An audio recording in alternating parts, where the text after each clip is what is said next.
Mountain Man won her in a card game from her drunk father. He treated her like no one. That's what they expected when the cards fell, and the saloon went silent. A grizzled trapper claiming his prize like any other bet. But when he looked at the young woman standing there in shame, something changed.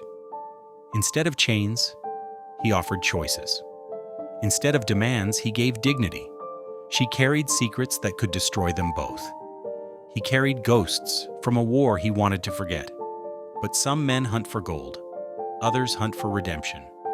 When a man's word is all that stands between justice and a loaded gun, how far will he go to protect what was never really his? Before we begin, send a quick wave in the comments. Tell me your city, your country, your vibe. It's amazing how stories like this echo across the world. The October wind rattled the loose window panes of Murphy's saloon as Jacob Stoneheart stomped the mountain dust from his boots. He hadn't wanted to come down to Silver Peak, but winter was coming fast to the high country. A man needed supplies to survive those long, lonely months. The sharp smell of whiskey and stale tobacco smoke hit him as he stepped inside. Raucous laughter and the clinking of glasses filled the air, mixing with the tinny sounds of a poorly tuned piano in the corner. Miners fresh from their shifts crowded the tables, spending their hard-earned wages on cards and drinks. Jacob's weathered face tightened as he surveyed the scene. At 45 years old, he'd seen enough saloons to last a lifetime, but something about this one felt wrong. There was an edge to the laughter, a desperation that made his neck hairs rise. A commotion at one of the poker tables drew his attention. A gray-haired man swayed in his chair, his bloodshot eyes fixed on his cards. Empty glasses littered the table around him. Jacob recognized the telltale signs of a man who'd been losing all night. "I ain't finished yet," the drunk man slurred, his voice carrying across the room. "I can still win it back." "You're tapped out, Caldwell," drawled a big man with a cruel smile. His well-cut suit and heavy gold watch marked him as someone with authority. "Unless you've got something else to wager?" Henry Caldwell's trembling hands dropped his cards. "My claim deed, worth twice what I lost tonight." The big man, Bull Garrett, Jacob had heard of him, laughed. "That worthless hole in the ground? Already lost that 3 hands ago." Caldwell's bleary eyes darted around the room until they landed on a slight figure standing near the bar. Jacob noticed her for the first time, a young woman in a faded dress, her face pale and drawn. She couldn't have been more than 19. "Isabella," Caldwell called out, his voice breaking. "Come here, girl."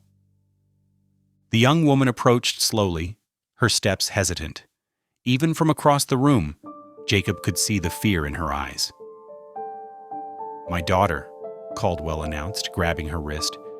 "She's worth more than everything I lost. Let me play one more hand." The saloon grew quiet. Isabella stood frozen, her face a mask of shame and horror. Jacob's hand tightened on his belt, his jaw clenching at the sight. Bull Garrett's eyes traveled over Isabella like a hungry wolf, sizing up prey. "Well now," he said slowly, "that's a different matter." He looked at his fellow card players, who nodded their agreement with ugly grins. The cards were dealt. Jacob watched as Caldwell's shaking hands lifted each card, his face growing more desperate with each one. Garrett's expression never changed, that same cruel smile fixed in place. When the final card was revealed, Caldwell's anguished cry told the story before anyone saw his hand. The saloon erupted in harsh laughter as the miner slumped forward, his forehead hitting the table with a dull thud. Garrett stood, shoving his chair back. He grabbed Isabella's arm roughly, making her gasp in pain. His eyes swept the room until they landed on Jacob, standing silent by the door. "Here you go, Mountain Man," Garrett called out, pushing Isabella toward him. "She's yours now." More laughter filled the room as Isabella stumbled forward, her eyes downcast and filled with tears. Jacob stepped forward, his boots heavy on the wooden floor.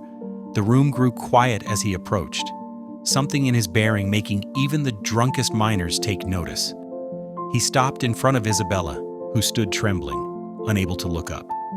When Jacob spoke, his voice was low, but carried to every corner of the suddenly silent saloon. The words he said made Bull Garrett's smile fade and Henry Caldwell's head snap up in disbelief. The laughter died completely, replaced by a tension thick enough to cut with a knife. The mountain man's response would change everything, not just for Isabella and her father, but for the entire town of Silver Peak. As the bitter October wind continued to rattle the windows, no one in Murphy's saloon could have predicted the chain of events that would follow from this moment. Jacob moved through the silent saloon with measured steps, his tall frame casting a long shadow in the lamplight. The floorboards creaked beneath his boots as he approached Isabella, who stood with her head bowed, shoulders trembling. "Miss," he said, his voice gentle but firm enough to carry through the hushed room. "You don't belong to anyone but yourself." Isabella's head lifted slightly, her tear-stained face showing surprise at his words. "I'm heading to my cabin for the winter," Jacob continued, keeping a respectful distance. "You're welcome to come work for fair wages, cooking, mending, whatever needs doing." He paused, making sure she understood. "Or I can stake you passage to Denver. The choice is entirely yours." A fresh tear rolled down Isabella's cheek at his unexpected kindness. Around them, the other patrons shifted uncomfortably, unused to seeing such dignity offered in their rough establishment. Henry Caldwell staggered to his feet, his face ashen with newfound sobriety. "Isabella, girl, I'm sorry. I never meant—" "You've said enough," Jacob cut him off, his voice as cold as mountain ice. "More than enough." Bull Garrett pushed away from the poker table, his chair scraping against the wooden floor. "You're being a fool, mountain man," he sneered.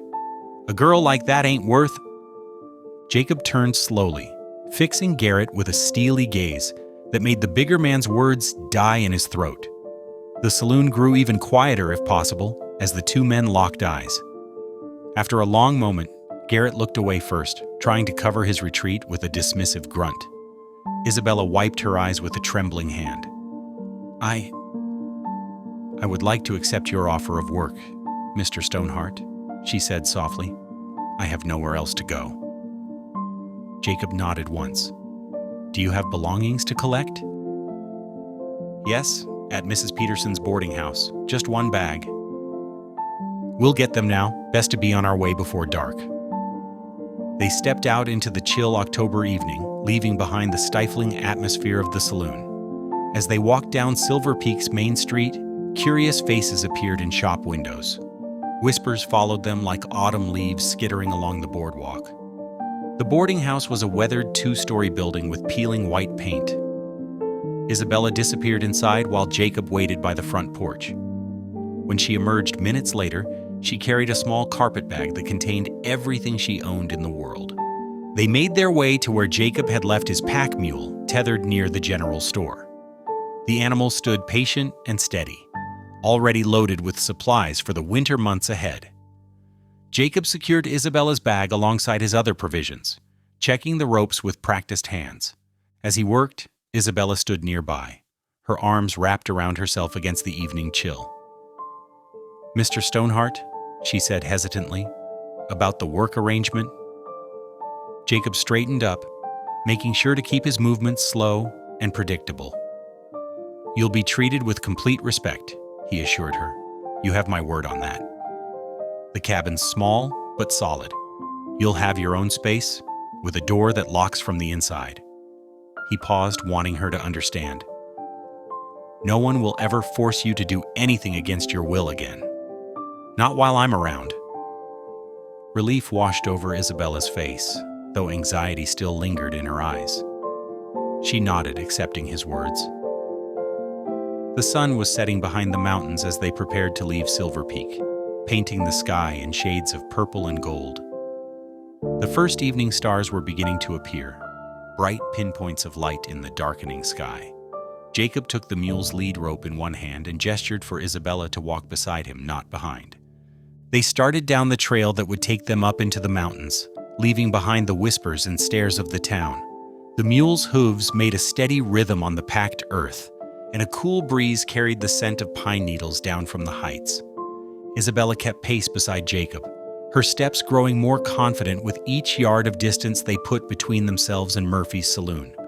Though neither spoke, there was a sense of something new beginning, something built on respect and dignity rather than ownership and shame. The mountain peaks loomed ahead, their snow-capped summits catching the last rays of sunlight. Somewhere up there, past the timberline and hidden valleys, waited a cabin where Isabella might find not just work, but perhaps a measure of peace as well.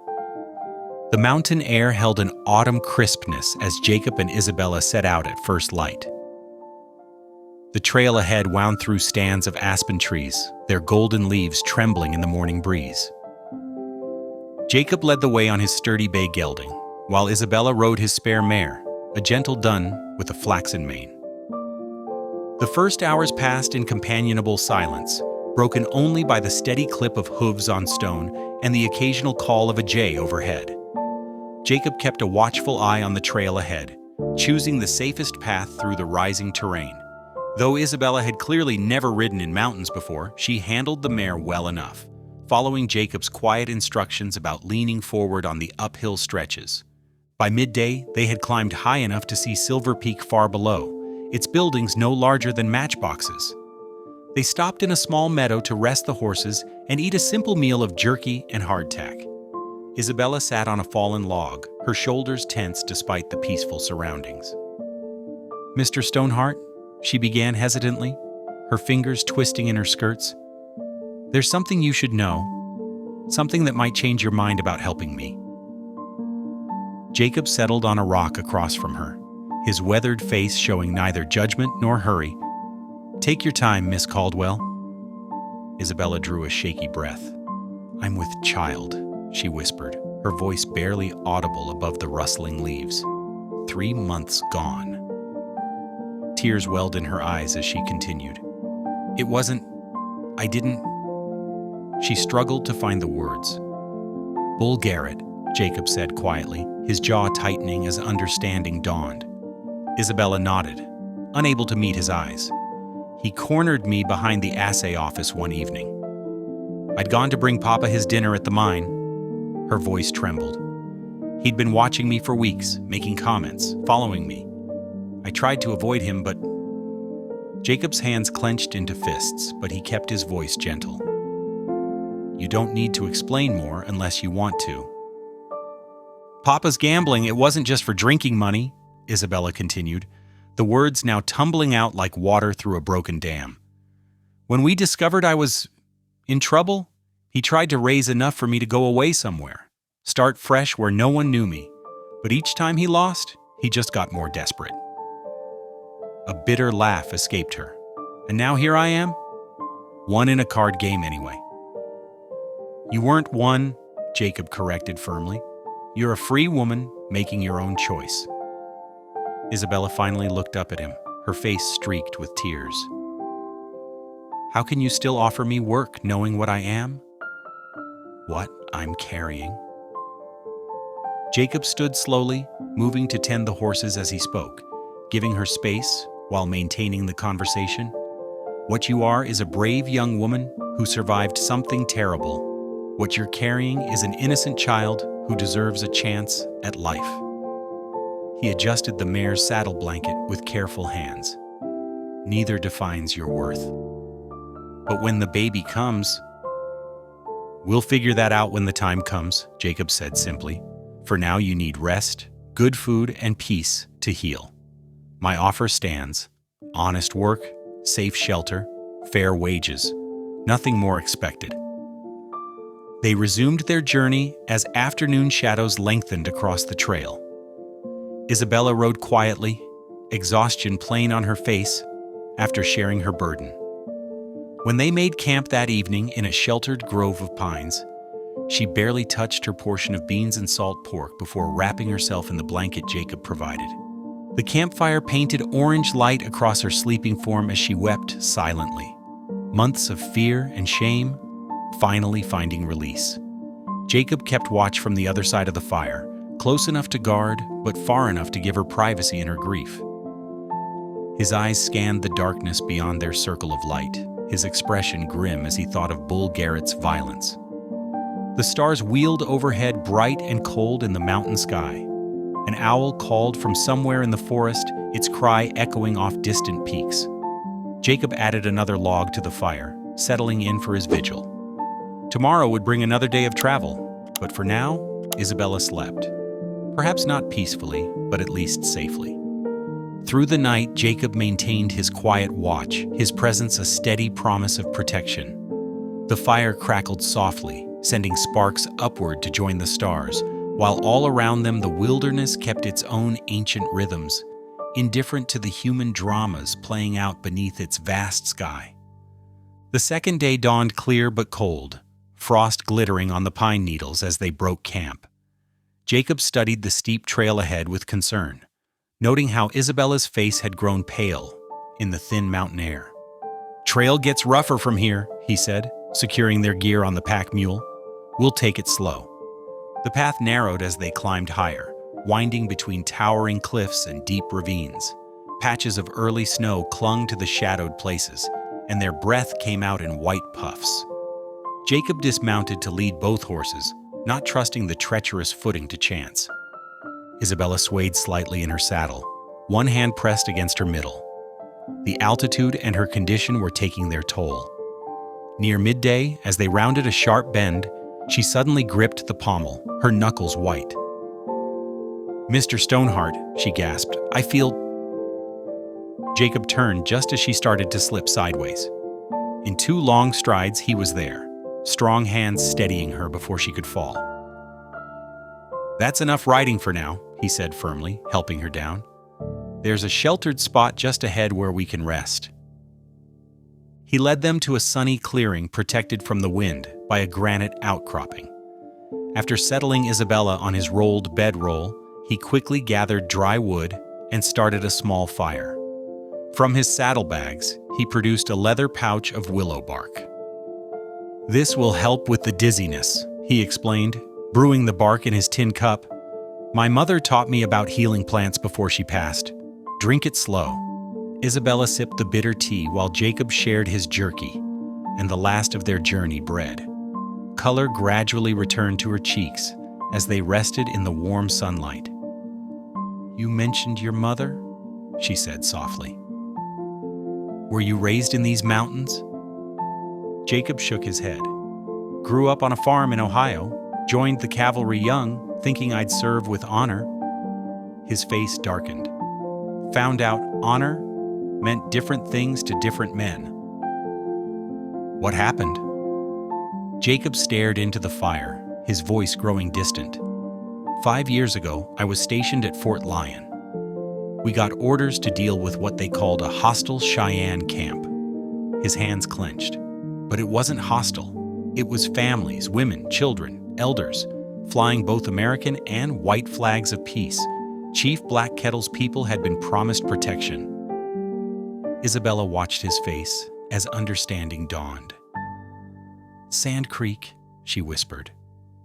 Jacob nodded grimly. "Colonel Chivington ordered the attack anyway. 600 men against a peaceful camp. I saw things that day no man should see. Things no man should do." He fell silent for a long moment. "I left the army that night. Couldn't wear that uniform anymore. Came up here to live quiet, trade furs, try to find some peace. 5 years alone? Seemed right at the time. Way to atone, maybe." He stirred the fire. But isolation has its own kind of darkness. When Isabella had regained her strength, they continued their journey.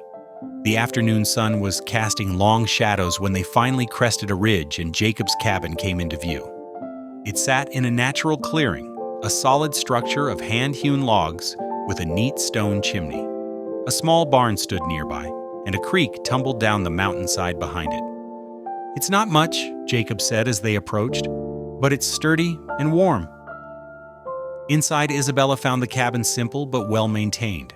A stone fireplace dominated one wall, with a cooking area nearby. A wooden table with 2 chairs stood in the center, and shelves held supplies and a few books. A single bedroom opened off the main room, its door made of split logs smoothed by careful work. "This will be your room," Jacob said, showing her the bedroom with its narrow bed and chest of drawers. "I'll sleep in the barn loft." "But it's your home," Isabella protested. "I couldn't take your bed." "I've slept rougher places," he assured her. "The loft's plenty comfortable with fresh hay." He helped her bring in her few belongings, then showed her where he kept supplies: flour, coffee, dried beans, and salt pork in the root cellar. A stack of firewood lined the back wall, and more was split and stacked outside. "Winter comes early up here," he explained, "but we've enough laid by to see us through." As evening settled over the mountains, Jacob got a fire going in the hearth, while Isabella put together a simple supper from their supplies. The cabin slowly warmed, and the familiar tasks of ending the day brought a sense of normalcy that had been missing from Isabella's life for too long. Through the window, she could see the first stars appearing above the pine trees. The mountain air was crisp and clean, so different from the coal smoke and dust of Silver Peak. Despite her exhaustion, despite her fears about the future, something about this place felt right. Perhaps here, in this quiet cabin with its kind and honorable keeper, she could finally find healing. The first week in Jacob's mountain cabin settled into a gentle rhythm that surprised Isabella with its peaceful simplicity. Each morning, she woke to find the cabin's main room already warmed by a fresh fire, with Jacob having risen before dawn to tend to the animals and check his trap lines. On her third morning, when morning sickness left her pale and shaking, she emerged from her room to find a steaming cup of ginger tea waiting on the table. Jacob didn't hover or ask questions. He simply nodded toward the cup and the plate of plain crackers beside it. "My sister suffered similar during her pregnancies," he explained matter-of-factly. "These helped her some." His quiet consideration brought tears to her eyes. "Thank you," she whispered, sinking into a chair. As her strength returned each day, Jacob began teaching her the ways of mountain living. He showed her how to read the clouds gathering over the peaks, explaining which formations meant snow and which promised clear weather. "See those flat bottoms?" he pointed one afternoon. "Like God drew them with a ruler? That means steady weather. But those wispy mare's tails up high, change is coming." During walks near the cabin, he identified plants she'd never noticed before. "Chickweed here's good eating in spring salads," he explained, indicating a low-growing plant. "And this yarrow, dry the leaves for tea, helps with female complaints, so I hear." His knowledge seemed endless, but he shared it with humble patience, never making her feel foolish for asking questions. It was so different from the rough men she'd known in Silver Peak, with their crude jokes and grabbing hands. In the evenings, while Jacob worked at the table with his whittling knife, Isabella discovered his hidden talents. His large hands, so capable with axe and saw, showed surprising delicacy as he carved tiny woodland creatures from pine blocks. A deer emerged one night, perfectly captured in mid-leap. The next evening, a family of bears took shape, the cubs following their mother in a line. "These are beautiful," Isabella marveled, running her finger along the smooth wooden fur of a rabbit. "Where did you learn such fine work?" "My grandfather taught me," Jacob replied, carefully smoothing an edge. "Said idle hands make for troubled thoughts. Keeping them busy with creating something beautiful helps quiet the mind." One afternoon, while organizing the cabin's supplies, Isabella discovered Jacob's small treasury of books tucked away on a high shelf. Shakespeare's plays shared space with volumes of Wordsworth's poetry and well-worn copies of Robinson Crusoe and The Last of the Mohicans. "You enjoy reading?" she asked, surprised by this glimpse into his inner life. Jacob looked almost embarrassed. "Helps pass the winter evenings. You're welcome to them, if you'd like." Isabella found herself settling into domestic tasks that gave her days purpose. She mended Jacob's shirts, noting how carefully he'd attempted repairs himself. She reorganized his root cellar, putting like with like and noting what supplies might run low first. Near the cabin's south wall, She discovered a sunny spot that would make a fine kitchen garden come spring. "If I plant early," she told Jacob over supper, "we could have fresh peas and lettuce before summer's half done." She caught herself then, realizing she'd assumed she'd still be there in spring. But Jacob just nodded thoughtfully. "Soil's good there. I tried a garden my first year, but the deer got most of it. We could put up a fence, though, come thaw." Their evening meals became times of quiet sharing. Over bowls of beans and cornbread, Isabella told him about her childhood in Pennsylvania, helping her mother tend their small farm, learning to read by lamplight, the devastating fever that took her mother when Isabella was 14. "Father wasn't the same after," she said softly. "Started drinking, gambling. Said we needed a fresh start out west. But things just got worse in mining country." Jacob spoke of his own youth in Ohio, working his family's farm until war broke out. "Never thought I'd end up a mountain man," he admitted. "Funny how life leads you down unexpected trails." One morning, Isabella woke to an unusual silence. Opening her bedroom door, she found Jacob standing at the cabin's window, watching as fat, white flakes drifted down from a pearl gray sky. "First snow's here," he said quietly. "Winter's settling in proper now." Isabella joined him at the window, watching the gentle transformation of their mountain world. The morning light caught each falling flake, turning them to diamonds against the dark pine branches. In that moment of shared wonder, she realized she hadn't felt afraid in days. Here in this snug cabin, with this quiet, honorable man, she'd found something she'd thought lost forever: safety, and perhaps even the beginnings of peace.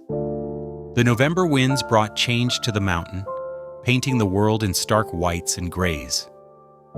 Isabella noticed her dresses growing tighter around her middle, but Jacob's steady presence made her feel less anxious about her changing body. He treated her condition as naturally as he did the turning of seasons. "Best stack that wood under the lean-to," he'd say, carrying the heavier loads himself. "You can sort the kindling while I split the bigger pieces." His matter-of-fact adjustments to their work allowed Isabella to contribute without feeling like a burden. Their days fell into a comfortable pattern. Jacob would bring in fresh game, rabbit, grouse, or deer, and Isabella would help prepare the meat for smoking. She learned to recognize the proper color of well-preserved venison and how to wrap it in clean cloth to prevent spoilage. "My mother taught me about storing food for winter," she shared one afternoon while hanging strips of meat in the smokehouse. "Though we never had to prepare quite so much." Jacob nodded, adjusting the smoldering fire below. "Mountain winters are long. Every bit we save now means more meals come February." They worked together to seal the cabin's gaps with mud and moss, Isabella reaching the lower spaces while Jacob handled the higher spots. She watched him check the roof, replacing damaged shingles and ensuring the stone chimney stood strong against winter storms. Her pregnancy became more visible as November deepened, but Jacob's only acknowledgement was to ensure she rested regularly and ate well. "Mountain air takes getting used to," he'd say, setting a cup of willow bark tea beside her when she needed to catch her breath. "No shame in pacing yourself." When the first major blizzard hit, it came without warning. The morning sky turned from clear blue to threatening gray within hours. Jacob had just returned from checking his trap lines when the snow began falling in thick, heavy curtains. "This one's settling in for a spell," he observed, securing the cabin door against the rising wind. "Might be here a few days." The storm raged for 5 days, the wind howling like wolves around their snug cabin. They kept the fire well fed, its warm light creating a cozy sanctuary against the wild weather outside. With outdoor work impossible, they found new ways to pass the time. Jacob brought out his collection of maps one evening, spreading them carefully on the table. "Might as well learn where you are," he said, pointing to their location in the Colorado mountains. Isabella traced the paper with fascinated fingers, learning to read the symbols for rivers, peaks, and valleys. "These contour lines show the height of the land," Jacob explained, his finger following the curved markings. "See how they make a picture of the mountain?" In return, Isabella surprised him with her quick mind for numbers. Father insisted I help with his mining accounts, she explained, showing Jacob a more efficient way to track his fur trading calculations, though he rarely listened to my warnings about his losses. The enforced closeness of the storm brought changes subtle as falling snow. Isabella found herself watching Jacob's hands as he whittled by firelight, admiring their gentle strength. Jacob's eyes would linger on her when she wasn't looking, softening at the sight of her humming as she worked. Neither spoke of these growing feelings. Isabella's past wounds were still too raw, and Jacob's natural reserve held him silent. But something warm and tender grew between them during those storm-bound days, as natural and unstoppable as spring thaw. On the evening of their 5th day together in the cabin, Isabella sat by the fire working on mending one of Jacob's shirts. The familiar task brought memories of different evenings, in different places, where she'd sown in fear rather than contentment. "Been a month today," Jacob said quietly from his place at the table, startling her from her thoughts. "Since we left Silver Peak?" Isabella asked, realizing he was right. He kept his eyes on his whittling, giving her space with her thoughts. Isabella looked around the cabin, at the neat rows of preserved food, the swept floor, the stack of books she was slowly working through. She thought of the garden she'd planned for spring, of the baby that would arrive with summer's warmth. For the first time in years, possibly since her mother's death, she felt no fear of what tomorrow might bring. "A month," she repeated softly, running her hand over her growing belly. "It feels like longer somehow, like I've always known this place." Jacob's hands stilled on his carving, but he didn't look up. "Cabin's better for having you here," he said simply. Isabella smiled at her sewing, peace settling around her like a warm shawl. Outside, the storm continued its wild dance. But here, in this small space they'd created together, she was finally, blessedly, safe. December settled over the mountain like a thick white blanket, transforming their world into a pristine wilderness of ice and snow. The shortened days meant Isabella and Jacob spent more time together in the cabin's warm confines, their companionable silence broken by the crackling fireplace and the soft sounds of their daily tasks.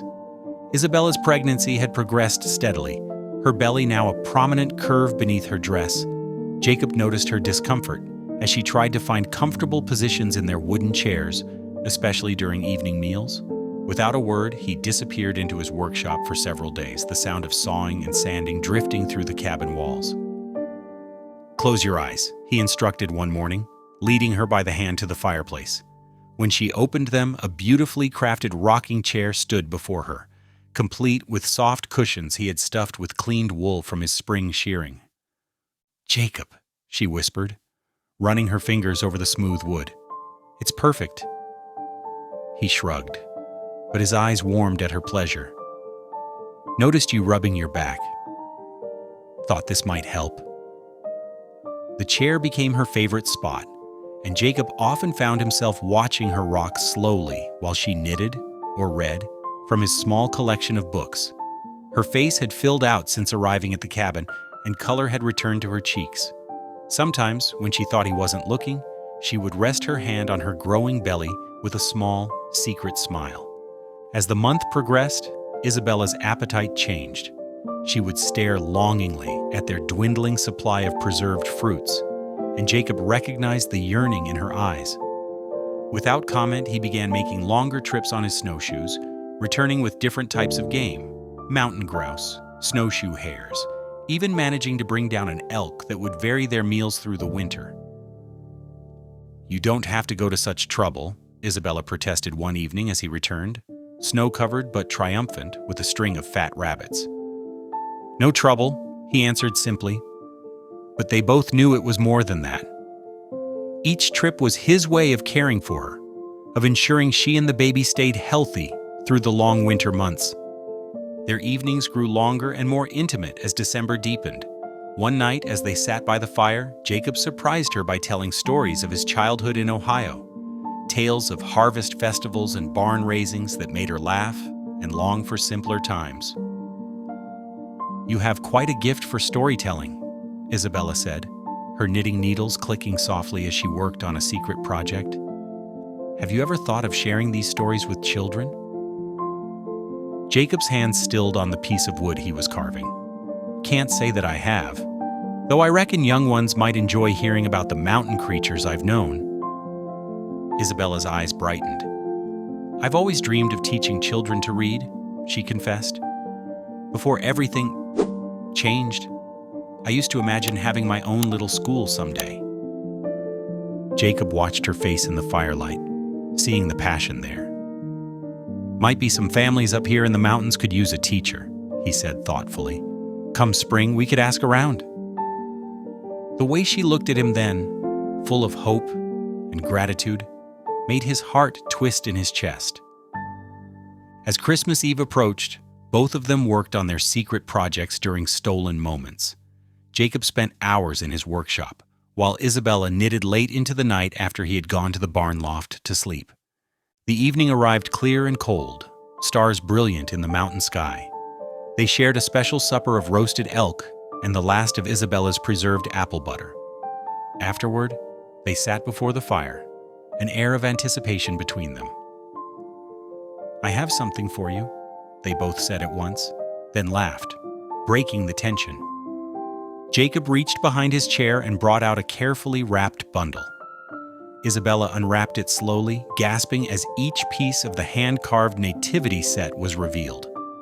Mary, Joseph, the baby Jesus, shepherds, and animals, each figure intricately detailed and lovingly crafted. Jacob, she breathed, tears in her eyes as she held the tiny Holy Family. It's beautiful. Wiping her eyes, Isabella handed him a soft package wrapped in clean muslin. Inside were a pair of mittens she had knitted from wool she had carefully cleaned and spun, lined with soft rabbit fur from their winter catches. To keep your hands warm on the trap lines, she explained softly. Jacob ran his roughened fingers over the fine stitching, recognizing the hours of work represented in each careful row. Thank you, he said, his voice gruff with emotion. They sat together in the firelight, the nativity scene arranged on the mantel above them, understanding that their gifts represented something far more precious than mere objects. They had become family to each other, building something neither had expected to find in this remote mountain cabin. As evening deepened into night, the wind began to rise, rattling the cabin's windows with increasing force. Neither of them paid much attention at first, lost in the peaceful moment they had created. But as Christmas Day approached, the storm's fury grew, bringing with it a blizzard that would challenge everything they had built together. The blizzard that began Christmas night transformed into a relentless siege of wind and snow. For 3 endless days, Jacob and Isabella watched through frosted windows as drifts climbed higher against the cabin walls. The howling wind found every crack and whispered through the logs despite Jacob's careful chinking. Their world shrank to the space between the fireplace and the kitchen, where they worked to keep warm and fed. On the 3rd evening, as Jacob stoked the fire, Isabella gasped sharply.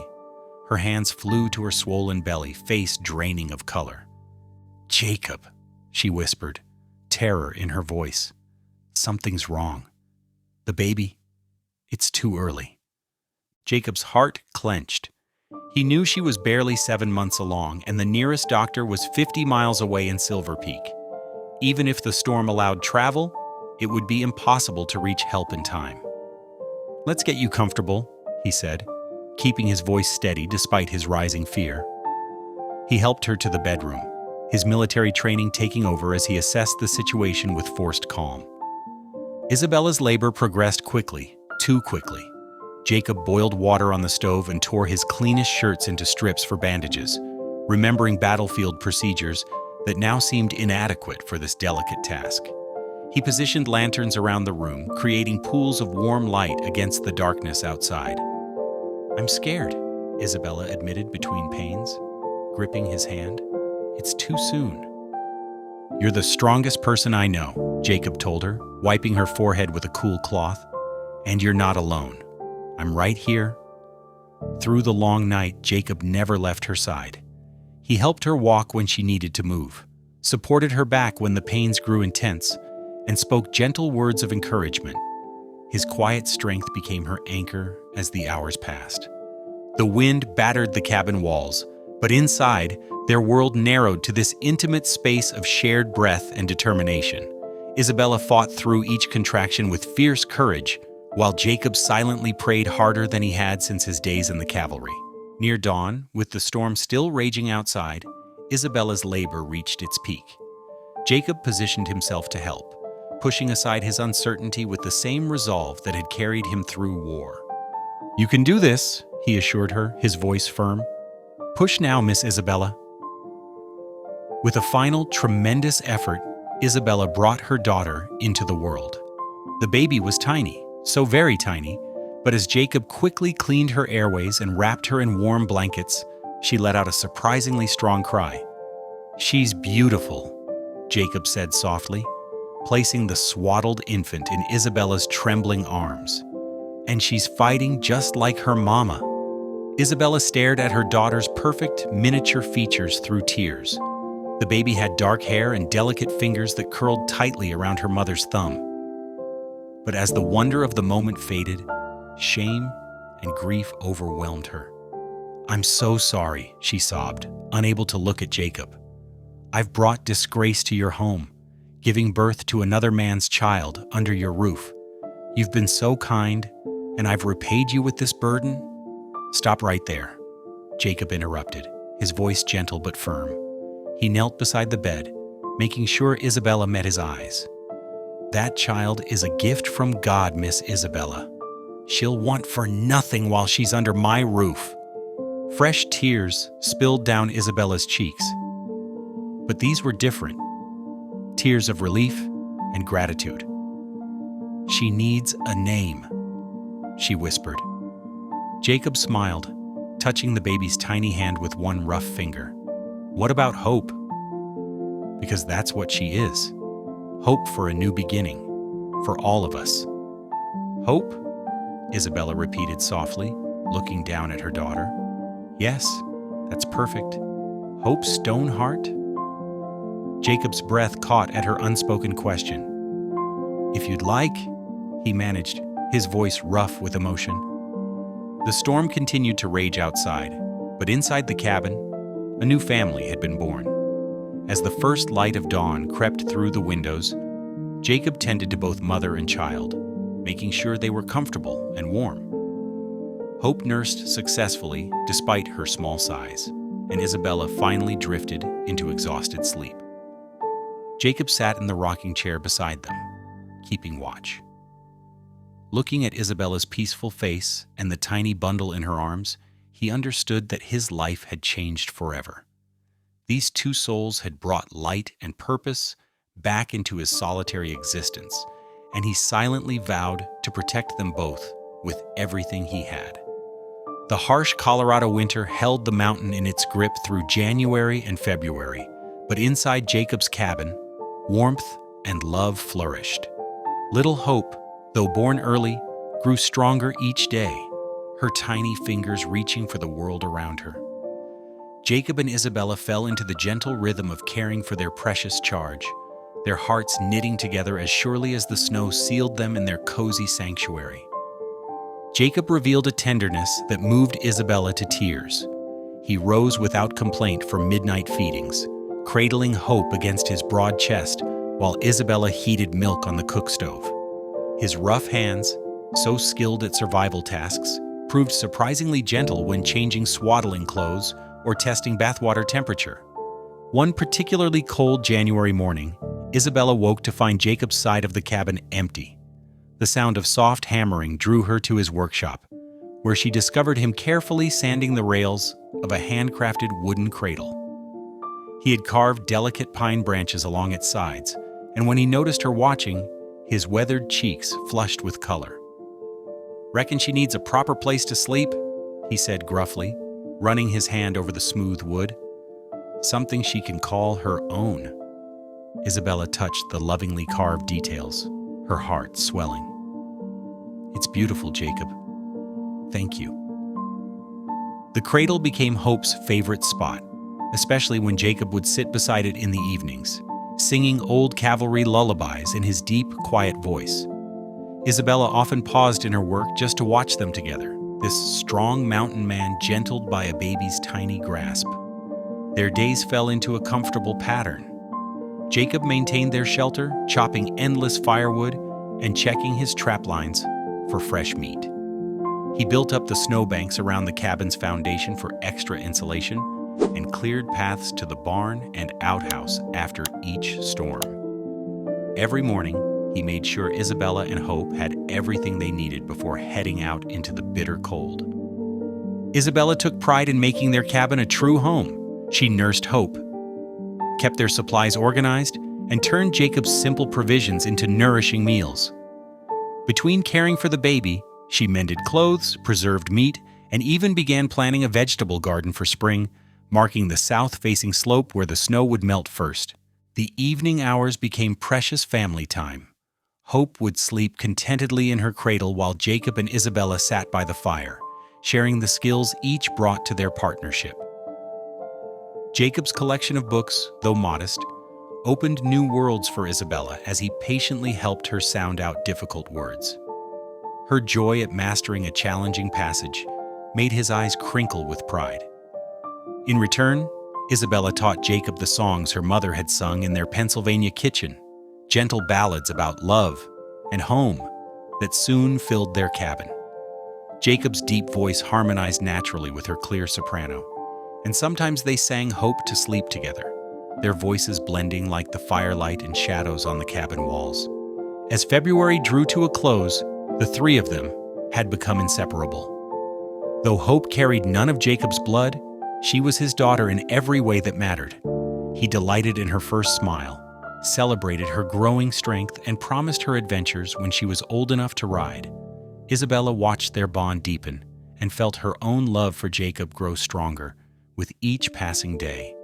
One late February evening, with Hope sleeping peacefully in her cradle, Jacob and Isabella sat close together by the fire. The flames cast a warm glow across the cabin as Jacob slowly turned the pages of Robinson Crusoe, helping Isabella with the longer words. When they finished the chapter, a comfortable silence fell between them. Jacob's hand found Isabella's, his calloused thumb gently stroking her palm. She looked up to find his eyes full of emotion in the firelight.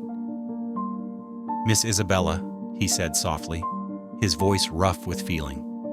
"These past months with you and Hope, they've given my life meaning I never thought to find again." Isabella's heart began to race as Jacob shifted to face her fully, still holding her hand. "I want you to know this isn't about obligation or duty," he continued carefully. "It's about love, pure and simple.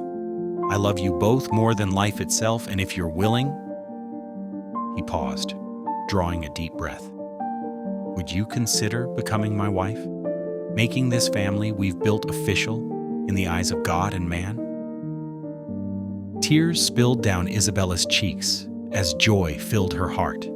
This good, gentle man who had saved her from despair now offered her everything she'd ever dreamed of: true love, family, and a future filled with hope. "Yes," she whispered, squeezing his hand.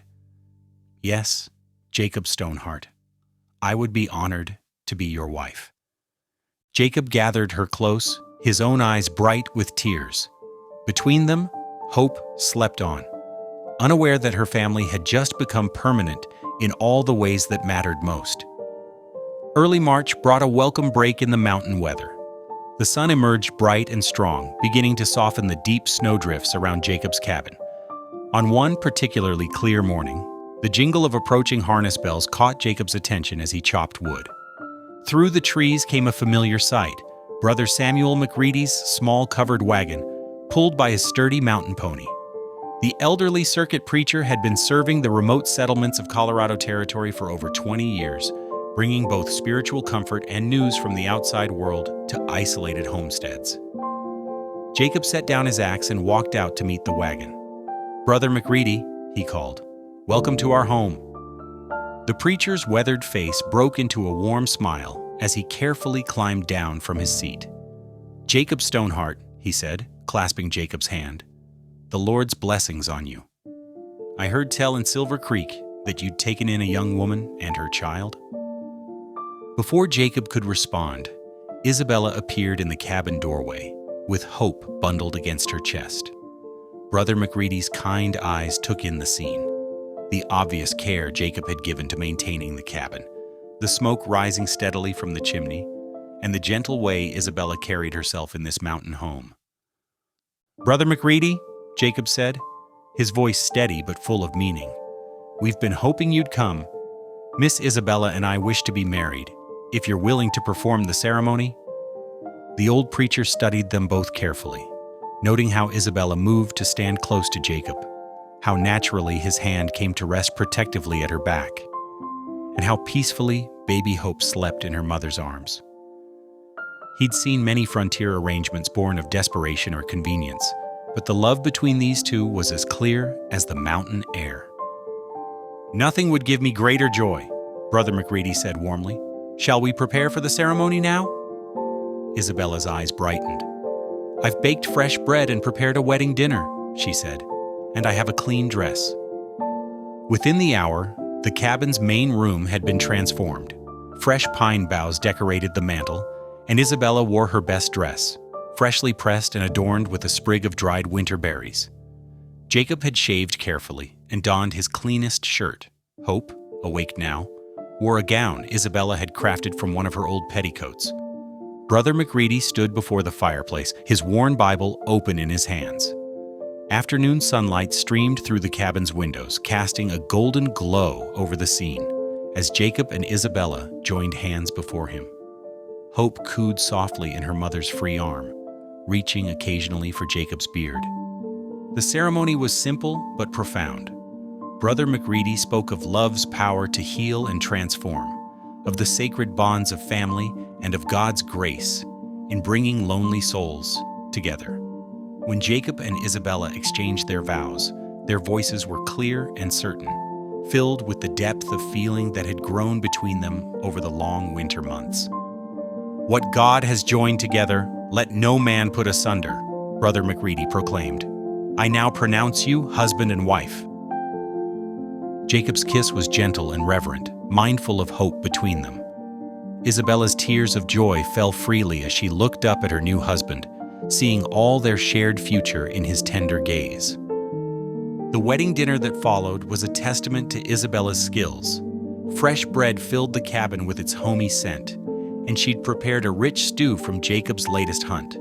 Over the meal, Brother McReady shared news from his circuit travels, including troubling reports from Silver Peak. "Bull Garrett's grip on the mining operations grows tighter," he said gravely. "The workers' families suffer under his control. Many wives and daughters live in fear, and those who speak against him tend to disappear." He didn't miss how Jacob's jaw tightened or how Isabella drew Hope closer at the mention of Garrett's name. The next morning, before continuing his rounds, Brother McReady carefully recorded their marriage in his traveling registry. "I'll file this certificate properly when I reach Denver next month," he assured them, adding his official seal. "Your union is blessed in heaven and will soon be legal in the eyes of the territory as well." After the preacher's wagon disappeared down the snowy trail, Jacob and Isabella stood in their doorway, now truly husband and wife. Hope slept peacefully in her cradle, the afternoon sun warming her tiny face. Jacob drew Isabella into his arms, finally free to show the full measure of his love. "Welcome home, Mrs. Stoneheart," he whispered against her hair. Isabella pressed closer to her husband's chest, her heart full of gratitude for the strange twists of fate that had brought her to this moment. In the cradle, Hope sighed contentedly in her sleep, completing the picture of their perfect family circle. April sunshine warmed the mountain slopes, turning winter's deep snows into rushing streams. Around Jacob and Isabella's cabin, patches of bare earth emerged like islands in a white sea. The promise of spring filled their home with fresh energy and plans for the future. Isabella spent mornings by the window nursing Hope, while sketching designs for her garden in the margins of Jacob's ledger book. "We'll plant potatoes here," she would say, pointing to a sunny patch near the barn. and maybe some hardy greens along this southern wall. Jacob nodded approvingly as he prepared his traps for the spring season, testing springs and replacing worn ropes. His eyes often strayed to his wife and daughter, marveling at how they'd transformed his solitary life into something rich with purpose and joy. Hope grew stronger each day, her tiny fingers reaching for sunbeams that danced across her cradle. Her first real smile had come just days ago, drawing happy tears from both parents. Jacob carved her new toys while Isabella sewed soft blankets from old clothing, their evenings filled with peaceful domesticity. But their contentment shattered one crisp morning in late April. Jacob stood at the edge of their clearing, spyglass trained on the valley below. The familiar weight of his rifle pressed against his shoulder as he tracked the movement he'd spotted. "Isabella," he called, his voice tight with controlled urgency. "Take Hope inside. Now." Isabella looked up from where she'd been hanging washing in the warm breeze. One glance at Jacob's face sent her hurrying toward the cabin, clutching Hope to her chest. "Who is it?" she asked, though dread had already settled in her stomach. "5 riders," Jacob answered, still watching through his spyglass. "Your father's one of them. And Bull Garrett." Isabella's knees weakened at the name. She steadied herself against the cabin wall, holding Hope closer. "No," she whispered. "Please, no." Jacob lowered his spyglass and turned to her. "I won't let them harm you or Hope. Get inside and bar the door. You know what to do." Isabella nodded, fighting back tears as she remembered the plans they'd discussed during the long winter nights. They'd known this day might come. Jacob had prepared for it meticulously. Within minutes, the riders reached their clearing. Henry Caldwell sat slumped in his saddle, his face haggard and clothes unkempt. Bull Garrett rode slightly ahead, his expensive coat and polished boots a stark contrast to the 3 rough-looking armed men who flanked him. "Stoneheart," Garrett's voice boomed across the yard. "Bring out what's mine." Jacob stood his ground, rifle ready but pointed downward. "Nothing here belongs to you, Garrett." Henry Caldwell swayed in his saddle, the smell of whiskey carrying even at this distance. "Jacob, please," he slurred. "Just give her back. She ain't yours to keep. I owe Mr. Garrett money, and he says all will be forgiven if..." "If what?" Jacob's voice cut like steel. "If you trade your daughter and grandchild like cattle?" "She stole something valuable from me," Garrett snarled, his hand resting on his holstered pistol. "That child is mine by rights, and the mother comes with it. Don't play the fool, mountain man. You're outnumbered." Inside the cabin, Isabella pressed her ear to the door, trembling as she heard the exchange. Hope stirred against her shoulder, and Isabella made her decision. She couldn't let Jacob die protecting them. Better to sacrifice herself than risk his life. She reached for the door latch, but Jacob's voice stopped her. "Stay inside, Isabella," he called, knowing her too well. "This ends today." "Last chance, Stoneheart," Garrett warned, drawing his pistol. "Step aside or die where you stand." Jacob's reply was calm, almost conversational. "You seem mighty sure of yourself for a man standing in my rifle sights." His finger moved to the trigger. "I've been expecting you since winter began. Take a good look around you, Garrett. Notice anything strange about those rocks to your left? Or that fallen log to your right?" The armed men shifted uneasily, suddenly aware of the carefully arranged cover surrounding them. Jacob had spent months preparing firing positions, planning fields of fire, creating a killing ground that looked natural to untrained eyes. "You really think I spent 20 years in these mountains without learning how to defend my home?" Jacob continued. "Or that I'd let my family live here without making sure I could protect them?" His voice hardened. "I've got enough ammunition stored to hold this position for weeks. How long do you think you'll last in the open?" Henry Caldwell began to weep, the sound pathetic and hollow in the tense silence. "Please," he begged, though it wasn't clear to whom. "Please, I just want to make things right." "Shut up, you drunk fool," Garrett snapped, but uncertainty had crept into his voice. His pistol wavered slightly as he realized just how exposed his position was. Jacob's rifle remained rock steady. "I'm giving you one chance to ride away. Take it now or I start shooting." The mountain air crackled with tension as Bull Garrett's men spread out, their hands hovering near their weapons. Jacob remained motionless, his rifle trained on Garrett's chest, watching every subtle movement through years of combat-trained eyes. Inside the cabin, Isabella pressed Hope closer, the baby somehow sensing the danger and remaining eerily quiet.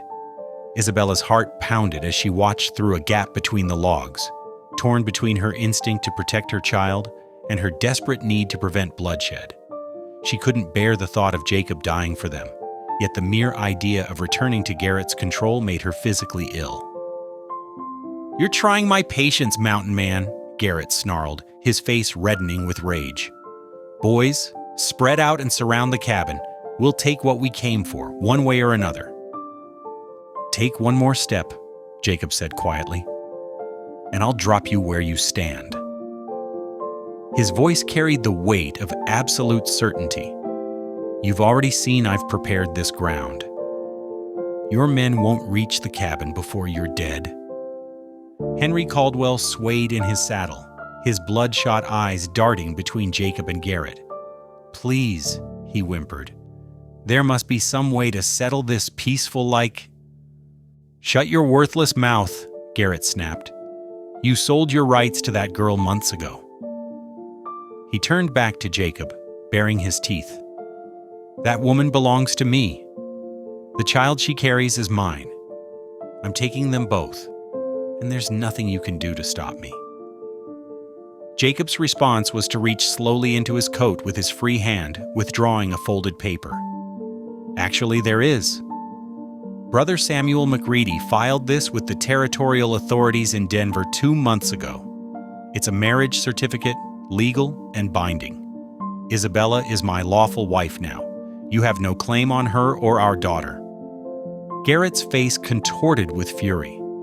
"A piece of paper won't stop bullets, old man. I'll kill you right here, take what's mine, and no one will ever know what happened in these mountains." "That's where you're wrong again." Jacob's voice remained steady. "Before winter set in, I sent letters by pack train to 2 very interested parties. The territorial governor received a detailed account of your operation in Silver Peak, the extortion, the threats against mining families, the violence against women. My former commanding officer from the cavalry received an even more interesting letter, including Henry's gambling debts and how you used them to force his daughter into your control." Henry Caldwell sobbed openly now, the weight of his sins finally breaking him. Isabella watched her father crumple forward in his saddle, and despite everything, her heart ached for him. "You're bluffing," Garrett growled, but uncertainty had crept into his voice. "Am I?" Jacob allowed himself a grim smile. "Listen carefully." In the distance, carried on the clear mountain air, came the unmistakable sound of horses. Many horses, approaching at a gallop. The echo bounced off the valley walls, making it difficult to pinpoint their exact location. "That'll be the territorial marshal and his deputies," Jacob said calmly. "They've been waiting at the trading post down valley, timing their arrival just right." Those letters I sent included one more detail: exactly when the spring thaw would open these passes. Garrett's men began shifting nervously, looking to their boss for direction. The sound of approaching horsemen grew louder, and now came the distinct jingle of cavalry tack, the unmistakable sound of military riders. Jacob's rifle never wavered. "So here's your last chance, Garrett. Ride out now, or face what's coming. Either way, you'll never touch my family again." Isabella held her breath, watching the play of emotions across Garrett's face: rage, fear, calculation, and finally, the first glimpse of defeat. The horses were very close now, their hoofbeats thundering up the valley. "Mount up!" Garrett suddenly shouted to his men. "We're pulling back!" He turned a hate-filled glare on Jacob. "This isn't over, Stoneheart." "Yes," Jacob replied softly. "It is?" The riders wheeled their horses around, Henry Caldwell nearly falling as he turned his mount. They spurred their horses hard, galloping away from the cabin just as the first uniformed riders appeared at the valley's entrance. Isabella sagged against the cabin wall, tears of relief streaming down her face as she kissed Hope's forehead. Through the gap in the logs, she watched Jacob maintain his firing position until Garrett and his men disappeared from view, taking with them the shadow that had haunted her for so long. The sound of approaching lawmen filled the mountain clearing, but for Isabella, the only sound that mattered was Jacob's steady voice, calling to her, "It's over, my love. You can come out now. We're safe." Captain William Hayes dismounted first, his cavalry bearing evident as he approached Jacob with a mix of professional authority and personal respect. The morning sun glinted off his badge as territorial militia officers and federal marshals spread out behind him, securing the area. "Your letters painted quite a picture, old friend," Hayes said, clasping Jacob's hand firmly. "We've been building this case against Garrett for months. Your detailed report was the final piece we needed."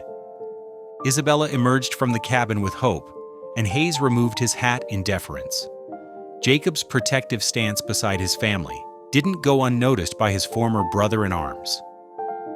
"The investigation revealed everything," Hayes continued, his voice hardening.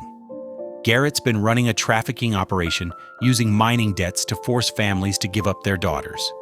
We've documented 12 cases just like yours, Miss Isabella. Young women shipped to Denver brothels, their families threatened into silence." Bull Garrett thrashed against the irons as two marshals secured him.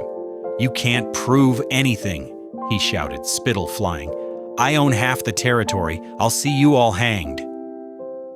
"Shut your mouth," Hayes commanded, then turned back to Jacob. "Your preparation was brilliant.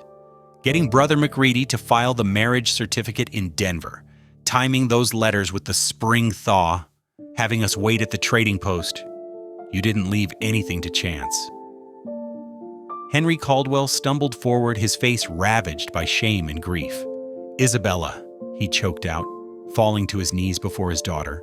"My God, what did I almost do? What kind of father am I? I nearly handed you over to... He broke down completely, shoulders heaving with sobs. Isabella looked to Jacob, who gave her a gentle nod. She handed Hope to her husband and knelt beside her father, placing a tentative hand on his shoulder. "Captain Hayes," Jacob said quietly, "Henry's been as much victim as perpetrator here. Garrett used his gambling debts to manipulate him. I'd like to request leniency." Hayes nodded thoughtfully. "There's a new work program in Denver. Honest labor to pay off debts under supervision. Better than jail for cases like this." "Please," Henry whispered, looking up at his daughter through tear-filled eyes. "Can you ever forgive me?" Isabella helped her father to his feet. "It will take time," she said softly. "But yes, Papa, we can try." As the marshals prepared to depart with their prisoners, Hayes pulled Jacob aside. "You've built something beautiful here, brother. The way you protected them, planned everything out. It wasn't just about justice, was it?" Jacob watched Isabella return to the cabin with Hope, his expression softening. "No," he admitted. "From the moment I saw her in that saloon, I knew I'd do anything to keep her safe. The marriage certificate, the letters, they were protection, yes. But loving her and Hope, that was as natural as breathing." Hayes smiled, understanding the depth of what his old friend had found in these mountains. "You did good, Jacob. Real good." Spring sunshine warmed the expanded lodge that had grown from Jacob and Isabella's humble mountain cabin. Fresh-cut timber and new stone work marked where they'd added guest rooms and a larger dining space. The scent of Isabella's baking bread wafted through open windows, mixing with the crisp mountain air. Little Hope, steady on her feet at 15 months old, toddled across the wide plank floor toward Jacob's workbench. Her dark curls bounced with each determined step. "Pa!" she called out, reaching for the wooden horse taking shape under his skilled knife. "Come here, little one," Jacob smiled, scooping her onto his lap. He guided her tiny hands around a smooth piece of pine and a dull, whittling knife. "Like this, gentle and slow," he murmured, helping her make her first careful cuts into the wood. Isabella paused in the doorway, watching them with loving eyes while drying her hands on her apron. A group of travelers from the morning's breakfast still lingered at the long table. 2 survey crews heading to map the Western Territories, and a Cheyenne family returning from trade in Denver. Chief Standing Bear sat with the visitors, his weathered face creasing with joy as hope waved to him. "The child grows strong," he remarked in his deep voice, "like spring grass after winter snow." He had become a frequent visitor and trusted friend, helping Jacob mediate between settlers and tribal members when disputes arose. "She brings light to all who pass through," Isabella agreed, settling into her teaching chair where she held daily reading lessons. Local children, both settler and Cheyenne, would arrive soon for their morning studies. A stack of primers sat ready, worn but well-loved.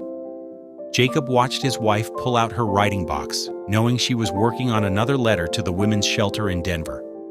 Her words had already helped 3 young women escape situations like the one she'd faced with Bull Garrett. "Your story gives them courage," Jacob said softly as Hope concentrated on her whittling.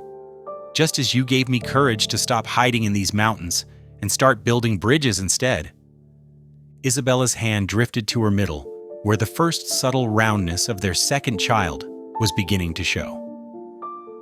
"I've been thinking," she said, "about expanding the schoolroom. With another baby coming, we'll need more space, and Chief Standing Bear says more families want their children to learn reading." Jacob nodded, his eyes bright with pride and purpose. A proper school, teaching both settler and native children together. The kind of understanding that might have prevented... He didn't need to finish. They both knew he was thinking of Sand Creek. "From darkness to light," Isabella murmured, touching the simple gold band on her finger. So different from the fear and shame that had brought her to this mountain 2 years ago. "Look what love built, Jacob."